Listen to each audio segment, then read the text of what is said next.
সোমবার রাতেই মার্কিন প্রেসিডেন্ট ডোনাল্ড ট্রাম্প বলেছিলেন, ইরান ইসরায়েলের মধ্যে যুদ্ধবিরতি হয়েছে। একই সঙ্গে দুপক্ষকে যুদ্ধবিরতি মানার কথা বলেন তিনি।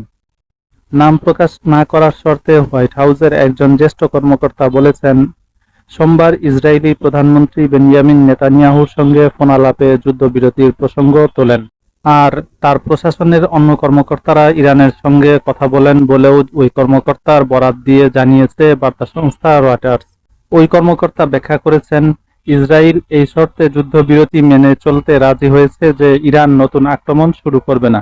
তেহরান চুক্তিটি মেনে চলার ইচ্ছা প্রকাশ করেছে বলে ওই একই সূত্র জানিয়েছে।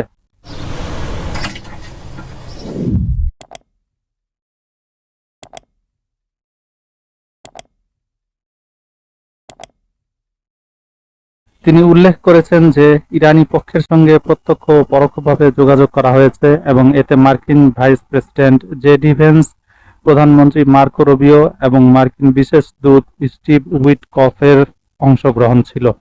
এদিকে যুদ্ধবিরতির ঘোষণার পর নিজের মালিকানাধীন সোশ্যাল প্ল্যাটফর্ম ট্রুথ সোশ্যালে একটি পোস্ট দিয়েছেন ট্রাম্প। এতে তিনি লেখেন, যুদ্ধবিরতি কার্যকর হয়েছে, দয়া করে কেউ যুদ্ধবিরতি লঙ্ঘন করবেন না। ইরান ইসরায়েলের সংঘাতের 12 দিনের মাথায় অর্থাৎ সোমবার ট্রাম্প যুদ্ধবিরতির কথা বললেন। ওই সময় তিনি ইঙ্গিত দেন, ইসরায়েল ও ইরানের চলমান মিশনগুলো সম্পন্ন করার জন্য সময় পাবে।